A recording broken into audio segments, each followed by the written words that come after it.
No. Open the page. I don't want to hear you say that. Put that umbrella around the one and take it off you. Warum?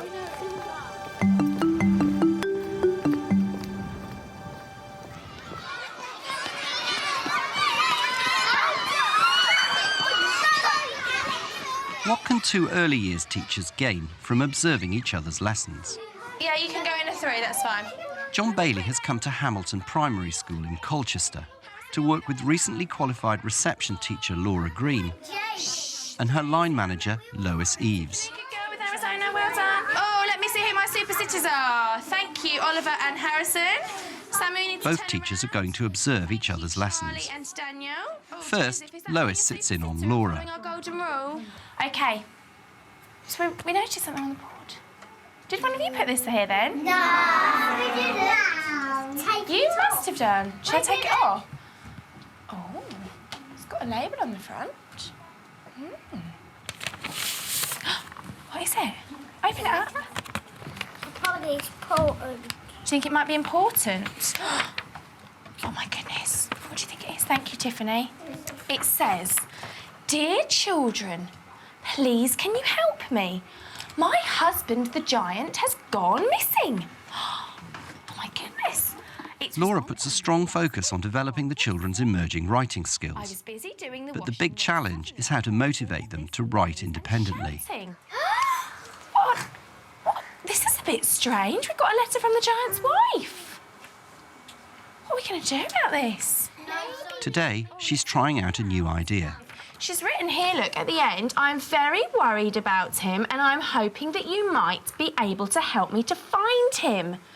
Now, how are we going to do that? What are we going to have to do you think? Jensen? He's near his house. Every day we could be quiet and listen for the giant. Oh, we could listen. Do you think he might be around near the school then? Yeah. He might be around near school. Oh, I want you to think about what we're going to do to let the giant's wife know that we can help her. What are we going to have to do? How can we communicate back with the giant's wife? What can we do about this?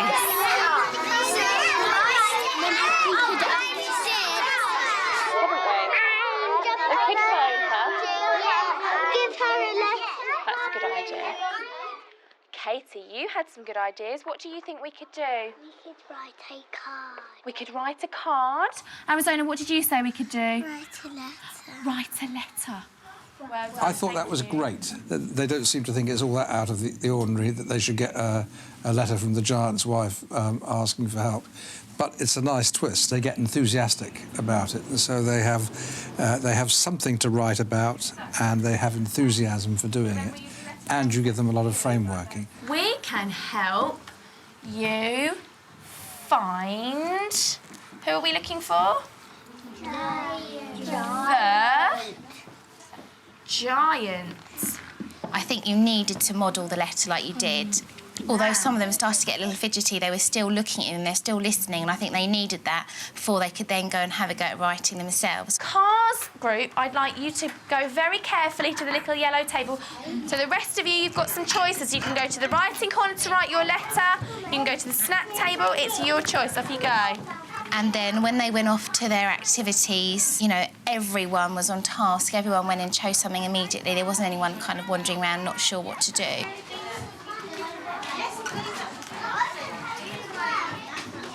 Oh, wow, Connie, what does it say? The giant's wife. There was a lot of concentration. I saw a lot of children making their marks with great care. They were very interested in posting the letters, and great device and all that. That's pretty good. And then there are some aspects of what you're seeing that are exemplary. Who can tell me what it is they've been doing in our literacy learning? Harrison, can you tell me what you were doing? I was writing a letter to the giant. Oh, excellent. I wonder if I can... What have you done with your letter now? I put it in a letterbox. In the letterbox. Wow, there's lots of things in here. And I think some people have also put some... Wow, there's lots and lots. It's really full up. Oh. Did you forget to put it in, Joseph? Well done. That's enthusiasm, isn't it? Yeah. It's so exciting, wasn't it? Dear Giant's wife, I want to help you from Harrison. And he's tried really carefully with his letters. What did we say that you might need to do next time, Harrison? Can you remember? I might need to make them smaller. Why do you need to make your letters a bit smaller? So they can fit on the line. Good boy, because some of your words end up going on to the next line, don't they? And we keep one word on a line. So Harrison, That's absolutely brilliant, because that's kind of a perfect full literacy circle, isn't it? You've generated some enthusiasm, they've gone off and done some writing. And then when you get to the end of the time, this child already understands criterion reference learning and understands what he needs to do to be able to take things further. Nicely. How are you in the right? Now it's Lois's turn to be observed by Laura. Wow, are you going to write something? I'm going to write Emily. Are you? Wow. Done it. Lois gives her class clear reminders to move on to new activities. Well done for stopping. If you've only been to one area, I would like you to move on now to a different area. So if you've only just been on the laptops, could you move to somewhere else? Or if you've only been to the writing area, could you move to a different area now? Off you go. One thing that I thought was really good, which I know I should do more of, is when you stopped them, you got them all to listen to you. And, OK, some of them didn't move on, but it was great that then some of the other children who had been there for a little while did move on. Yeah. And that's something I would definitely, you know, try and remember to do next time. Is it a tambourine that you use? Yeah. And I like the way you injected, I suppose I call it gentle pace. So, as you say, you're letting children know when there's time for a transition. Yeah.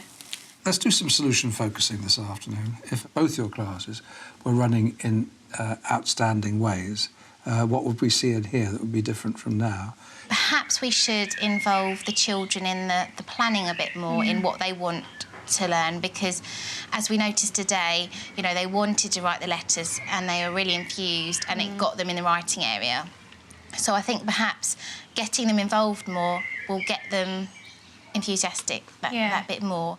I wonder if there's somewhere we could set up, like, planning teams or something, because I think sometimes if you've got, like, the whole class all throwing ideas at you, it could be very difficult, and they, especially at this age, they find it difficult, don't they, to kind of compromise. I wonder if there's somewhere we could work it so each kind of fortnight a different group listen to everyone's ideas, and then that team feed back with what they've got, and then we put that into our planning, perhaps. Yeah, no, that's a good idea. The other thing was us being more active in the role play side. Because I noticed the children do go in the role play area, but it's usually the same children and they're always doing the same thing. Can I buy this, please? Don't forget I have to give you money, Joe, before you give me my change. Observing children interacting with the LSA inspires Laura to get more involved herself. You see how In your lesson, it was fantastic, and what the children were getting out of it. There were so many children in that role play corner because there was an adult in there. Yeah. Is there somewhere outside we can buy things? In there? Oh, we could go to Tesco's and buy something. But where can you go and pretend to buy something at school at the moment? In the garden centre. Do I buy things in here, indoors? Inside the shop? Oh, OK, I'll go and have a look round and then I'll come back. And then I got a bag from that table and said, oh, right, I'm going to come and buy something now. And I got so much out of that. We don't necessarily always need to be, like you say, working with a group. Sometimes it's a bit scary, I don't know, because you feel like you need to be focusing on them and helping them to move on with different areas of their learning. But actually you can do that really well if you interact with them in the role play as well. And like you say, we do it. I think it's being a bit more conscious to planning to do it more often. I think, Perhaps especially when we first set up the role play area and they're not really sure how to use it. When an adult's involved in role play, what's the link between that and making marks on a page? I think that having those opportunities in the role play corner to really, you know, understand what it is to speak and listen with someone and understand a story will hopefully excite them and make them, even if they can only mark make, will give them that opportunity to think, yes, I want to go and try and write something. It's just, you know, making sure we're consistently enabling that, I suppose. And I think, as you said, us getting in the role play corner with them as well and modelling to them how they do that will really help, particularly if those children that aren't so confident at doing those things. OK, I understand that now. And then leading into that is also making time to interact with them in other areas, not just the role play area, but during their play. And that ties in with making observations. I said, I think we need to plan in more time for us to make those observations. Definitely. I mean, I have to say, when I came into your class, it was great to be an observer and to really feel that I didn't have to worry about any of the teaching side of it, but I could really go around and just wander around and see some of your children. And sitting and really talking to them. You're writing the story, are you? That's a good day. Good idea. How are you going to start your story? I'm trying to write once, but I don't know what's after a word. What other sounds can you hear? It does sound like a word, doesn't it, in once? Yeah. You see if you can tell me what sounds you can hear, and then I'll help you with how you write it.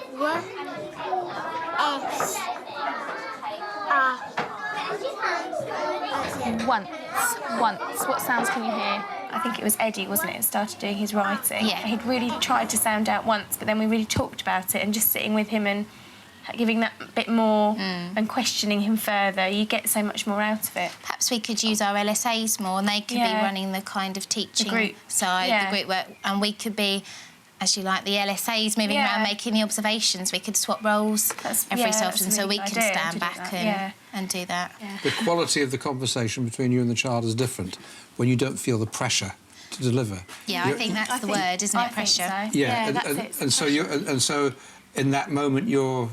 It sounds corny, but you're there for the child, and the fact that it turns you into an observer. Yeah, you really see what's going on, don't you, in the whole classroom? Any children that aren't on task or any that are sort of a bit lost. The other things with the plenary, ensuring that we always have time for the plenary so that we can, or the children can feed back as to their learning and where they need to go next. Yeah. I think we do. Sometimes it is hard. Again, isn't it? Sometimes you get to the end of the session, you look up and think, oh my goodness, half of them haven't eaten a snack, and it's a bit of a rush to get them through. But I really like that time to actually talk with them, and I think they really benefit from that, and they seem to enjoy it, and they like that opportunity to come and share their work. All the evidence shows, you know, we could probably improve education nationally if we could ring a bloody great big national bell 10 minutes before the end of every lesson and say stop it and start doing the plenary stuff.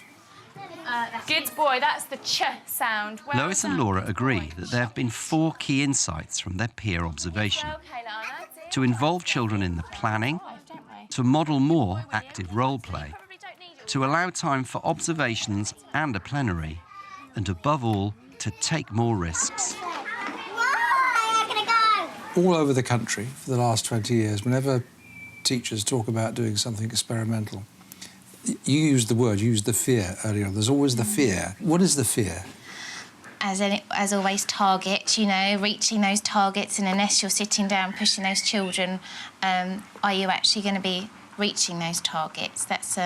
It is hard to know, isn't it? If you do take too much time out and just do the role play thing with them and, you know, interacting with them and not then the observations, then they're not having any modelled writing experiences from an adult. So, therefore, how are they going to move on in that sense as well? I mean, but it's just getting a balance, really, isn't it? And you've got to think long term, and you've got to think it's going to be several weeks ahead before it starts clicking into place. And, oh, yes, we've done all this speaking, listening. Yeah, let's now go and write. So that involves some iron conviction on your part. It's just taking a risk, really, isn't it? Yes.